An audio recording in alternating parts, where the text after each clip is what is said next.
pagi pemirsa, apa kabar Anda di hari ini? Senang sekali kami dapat kembali menjumpai Anda dalam Berita Papua. Bersama saya, Cynthia Delima. Kami hadir dengan sejumlah informasi penting dan menarik yang telah berhasil dihimpun oleh tim redaksi.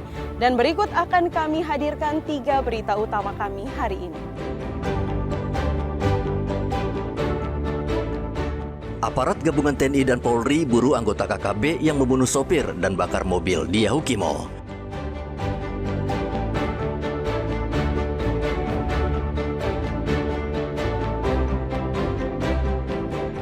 Perang terhadap miras oplosan, polisi temukan 2 lokasi pembuatan Sagero.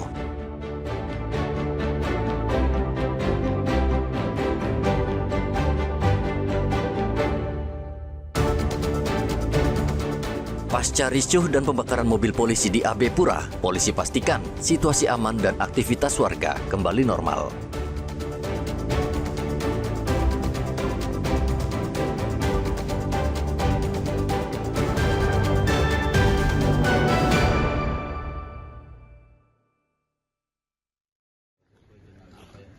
Satgas Operasi Damai Kartens melakukan pengejaran terhadap kelompok kriminal bersenjata wilayah Yahukimo yang membunuh Bahar dan membakar mobilnya. Pencarian dilakukan di sekitar lokasi kejadian, yaitu di kawasan Lokpon, distrik Dekai pada hari Kamis.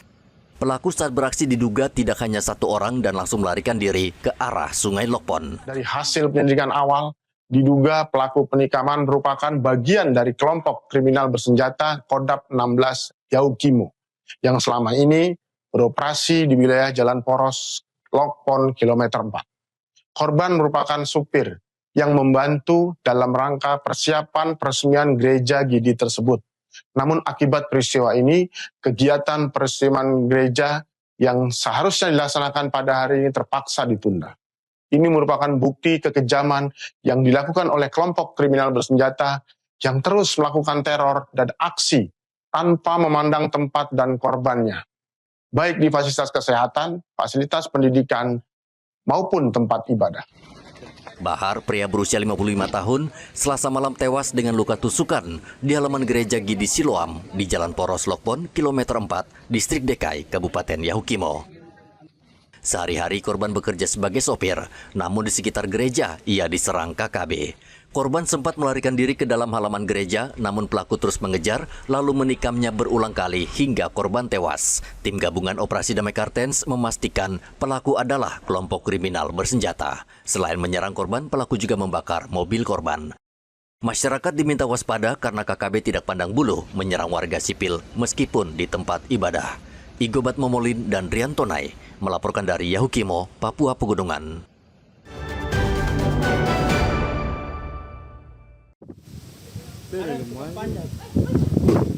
Polisi di Merauke kembali menemukan lokasi pembuatan minuman keras oplosan jenis Sagero. Kawasan Ampera dan Lampu 1 menjadi lokasi pembuatan miras oplosan Sagero. Polisi menemukan alat suling yang digunakan pelaku untuk memproduksi miras oplosan yang masih berada di atas pohon kelapa. Polisi tidak menemukan pembuat miras oplosan, namun seluruh alat yang digunakan disita petugas. Kasat Narkoba Polres Merauke Ibda Daniel Rumpaidus mengimbau warga tidak memproduksi minuman keras oplosan karena bisa disanksi pidana. Terkait dengan banyaknya peredaran minuman lokal juga yang kami tangkap, maka 2 hari ini kami rutin untuk melaksanakan kegiatan razia terkait dengan minuman lokal jenis Sagero atau minuman kelapa. Di mana operasi tersebut kemarin dilaksanakan di beberapa titik, yaitu di lokasi Lampu 1, kemudian di Ampera. Jadi dari 2 hari ini ada didapatkan masih adanya produksi miras lokal, dalam arti Shopee maupun minuman Sagero dari kelapa. Jadi sudah diberikan himbauan juga kepada masyarakat untuk tetap menjaga stabilitas keamanan dan tidak boleh untuk melakukan produksi miras lokal. Menjelang akhir tahun, Kepolisian Merauke terus melakukan razia dengan tujuan memberantas peredaran minuman keras yang beredar marak di masyarakat. Kepolisian menegaskan komitmen untuk menjaga keamanan dan ketertiban masyarakat menjelang pergantian tahun. Muhammad Ridwan dan Rian Tonai melaporkan dari Merauke, Papua Selatan.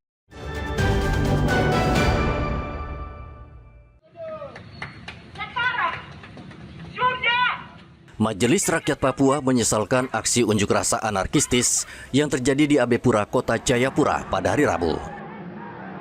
Ketua Majelis Rakyat Papua Nerlin Cewa Muar menegaskan Papua adalah tanah damai dan setiap warga harus menjaga perdamaian. Menurut dia, tuntutan mahasiswa terkait proyek nasional strategis tidak tepat karena Provinsi Papua tidak ada PSN. Nerlin C juga memastikan Majelis Rakyat Papua tidak pernah mengeluarkan rekomendasi untuk investor yang ingin menanamkan modal di tanah Papua. Sampai hari ini, satupun MRP tidak pernah mengeluarkan rekomendasi untuk investor menanamkan investasi atau menanamkan modal di tanah Papua. Itu tidak ada. Sehingga kami tahu bahwa Papua tidak ada. Yang satu adalah PSN di tanah Papua. Ini untuk di tanah Papua sampai hari ini juga tidak ada. Sehingga yang kami rasa bahwa tuntutan dari aliansi ini itu tidak terjadi di bumi Papua ini. Kita punya ajaran kitab suci juga tidak mengajarkan begitu, bahwa kita menyampaikan pendapat itu harus dengan anarkis gitu. Tapi kita memberikan pendapat itu ya dengan baik, dengan maksud dan tujuan yang benar. Kita bisa menyampaikan pendapat kita. Kita di MRP sendiri kita terbuka untuk bisa menerima. Beberapa kali yang mereka datang menyampaikan aspirasi, kita menerima semua. Memang undang-undang mengatur bahwa MRP punya tugas menerima aspirasi, menindaklanjuti, memfasilitasi untuk tindak lanjutnya. Gitu. Sementara itu, Kabid Humas Polda Papua Kombes Cahyo Soekarnito mengatakan situasi di Abepura sudah normal. Polisi masih mencari pelaku perusakan saat unjuk rasa ricuh. Situasi saat ini masih landai, kita sudah pantau seputaran lingkaran AB, asal kegiatan masyarakat sudah melaksanakan seperti biasa. Kepolisian daerah Papua menghimbau kepada seluruh elemen masyarakat apapun, silakan menyampaikan pendapat di muka umum karena itu diatur oleh undang-undang. Namun kita harus tetap mengedepankan keamanan, ketertiban, dan keselamatan umum. Jangan sampai menimbulkan dampak kerugian untuk orang lain.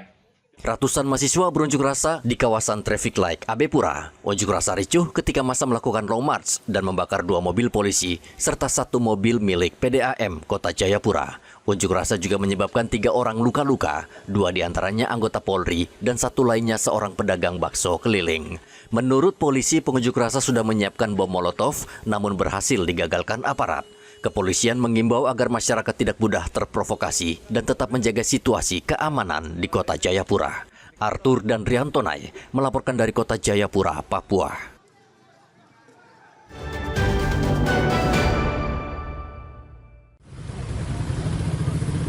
Polres Merauke juga bersiaga mengantisipasi seruan aksi nasional yang dilakukan mahasiswa Papua dalam penolakan proyek strategis nasional pemerintah. Polisi melakukan patroli rutin di sejumlah lokasi yang berpotensi menjadi tempat berkumpulnya massa. Sejauh ini, Kota Merauke terpantau aman dan kondusif. Namun untuk saat ini, kondisi di wilayah hukum Polres Merauke masih aman dan kondusif. Tadi kita melaksanakan patroli di titik-titik daerah yang kita anggap rawan, namun titik-titik kumpul tidak ada. Hal-hal menonjol sampai saat ini belum kita temukan, namun bagaimanapun juga kita tetap antisipasi untuk kegiatan-kegiatan selanjutnya. Kalau patroli kita laksanakan setiap hari, kita patroli rutin. Saat ini juga kita masih melaksanakan yaitu operasi sikat kartel. Di sini kami Samapta terbentuk dalam Satgas preventif. Jadi kita tetap melaksanakan patroli-patroli. Di mana sikat kartel itu tujuannya adalah 3C. Jadi kita antisipasi terhadap pencurian, surat. Polisi juga mengimbau warga tidak terpengaruh dengan isu rusuh karena demo wajib memiliki izin kepolisian. Sekelompok orang berencana menggelar aksi unjuk rasa memprotes PSN di tanah Papua yang dinilai merugikan masyarakat adat. Muhammad Ridwan dan Riantonai melaporkan dari Merauke, Papua Selatan.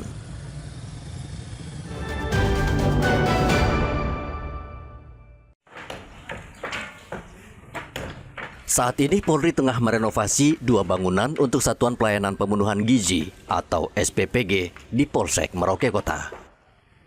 SPPG ini merupakan yang keempat di Kabupaten Merauke yang dikelola langsung kepolisian. Bangunan dilengkapi sejumlah ruangan seperti tempat memasak, bilik penyimpanan bahan pangan, ruang pembersihan bahan olahan, hingga ruang pengolahan makanan bergizi. Ini berapa luasnya bangunan ini? 12 kali 21. 12 kali 21 ya. Nah, di dalam itu ada ruang-ruangan apa saja Pak Wawan? Ruangan dapur, cuci bahan-bahan, ada kantor, ada ruangan untuk karyawan, untuk gudang pengering. Oh, gitu. Ini kapan total penyelesaiannya ini? Kalau menurut itu kita estimasinya 3 bulan. 3 bulan ya. Oh. Jika bangunan SPPG Polri ini rampung dan beroperasi, maka SPPG ini melayani sekolah-sekolah yang berada di kawasan Kelapa 5, Mangga 2, dan sekitarnya. SPPG merupakan dapur yang mengelola dan mendistribusikan makanan untuk program makan bergizi gratis. Saat ini ada 8 SPPG di Merauke, 4 diantaranya dikelola Polri. Muhammad Ridwan dan Rian Tonai melaporkan dari Merauke, Papua Selatan.